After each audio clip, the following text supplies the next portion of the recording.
Mwaramutse neza nshuti bakunzi ba Newsline Rwanda. Iyi ni Newsline Rwanda kabisa nk'uko mubimenyereye. Njye ndi Emmanuel nk'ibisanzwe. Ni njye uba wabashakiye ya makuru meza mugenda mwumva kandi agezweho, amakuru y'abasitari kabisa, abasitari bo mu Rwanda, hanze rwose amasimbi hose mba nabagiriyeyo nabamenyera uko byifashe kabisa. Rero utarakora subscribe, kora subscribe kugira ngo dukomezanye mu biganiro byiza, mu nkuru zishyushye kandi zigezweho z'abasitari ku isi muri rusange, twibanda mu Rwanda. Shaddy rero yishongoye ku bamwita mukecuru, abagenera n'ubutumwa.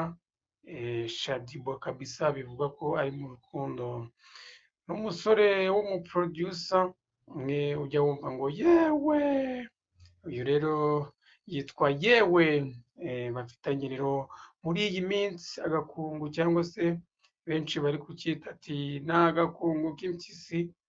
Ibi rero se turabifata ute? Shaddy rero uherutse kwegukana igihembo cy'umugore mwiza muri Diva Awards, yishongoye ku bamwita mukecuru, abibutsa ko abo bita abana bahurira mu irushanwa ry'ubwiza akabatsinda, akabahiga kabisa.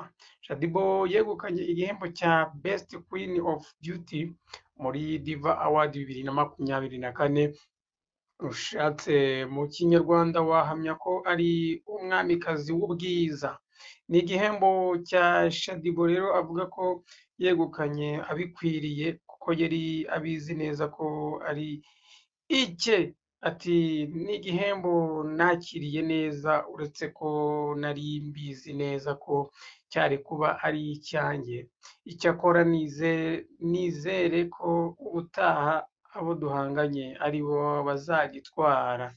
Abinyujije mu kiganiro rero, mu kiganiro yagiranye n'igihe cyitwa Culture Talk, yagize ati umwanya wo kwishongora ku bakunzi kumwita mukecuru, abibutsa ko ari we wegukana ibihembo kandi ari umukecuru, ariko akabahiga akegukana ibikombe by'ubwiza. Ati babandi banyita mukecuru bari hehe se?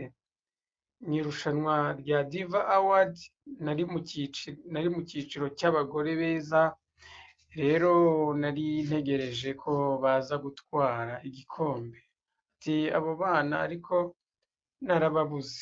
Urumva ko ni amagambo Shaddy yagiye akomeza. Ati Shaddy rero yavuze ati ko abamwita mukecuru ari abantu bavugiriza induru hanze, ariko mu by'ukuri byagera aho bahatana akababura.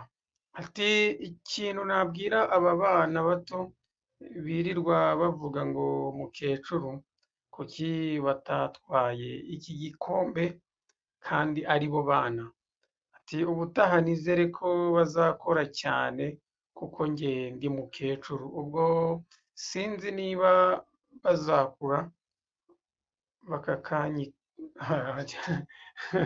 ati bakakinyaka ngo bazakura nabo bakakinyaka.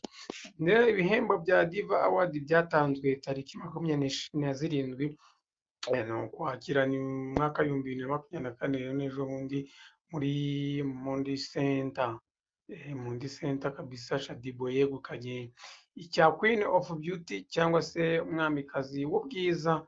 Ni igihembo rero yegukanye atsinze abarimo Miss Uwase Raissa Vanessa wabaye igisonga cya mbere cya Nyampinga w'u Rwanda 2015, umukundwa Cadette aho bita Harriet Nene, Tracy Sandrine Liponce uzwi nka Swala, Mutesi Nadia wo bita Ange B, wo bita Krista Mende, wo bita Tetanis and Mami na Diva. Abo nibo bari bitabiriye igikombe, ariko Shaddy arabahigika kandi bavuga ko ari mukecuru, aba bana bato arabahigika. Uyu mugore rero yegukanye iki gihembo atsinze bagenzi be nyuma y'uburyo bwo gutora bwabayeho no kureba uko yagaragaye ku munsi wo gutanga ibihembo hagendewe ku buryo yaserukanye umucyo haba mu myambarire no mu bwiza bugaragara ku bantu.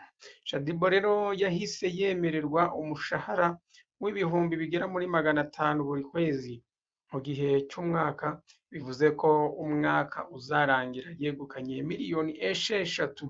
Uretse guhabwa ayo mafaranga rero azajya anahabwa serivisi z'ubwiza ku buntu mu gihe cy'umwaka. Uretse rero Shaddy Boo kandi uwitwa Harriet Neni Tracy nawe yahawe igihembo giherekejwe n'amafaranga, aho yahawe sheke ya miliyoni 6 nyuma yo kuba umukobwa ukunzwe kurusha abandi ku mbuga nkoranyambaga. Rero Shaddy Boo cyamamare kabisa muri iyi minsi ari mu rukundo na yewe, icyo ntukibagirwe niba uri kubibona muri iyi minsi bameranye neza. Uyu Shaddy Boo we avuga ati ibintu ni sawa, ntiyambaye n'akampeta.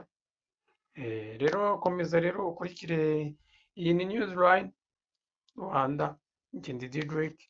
Kora like, kora share, subscribe niba utarayikora, yikore kabisa. Ciao ciao.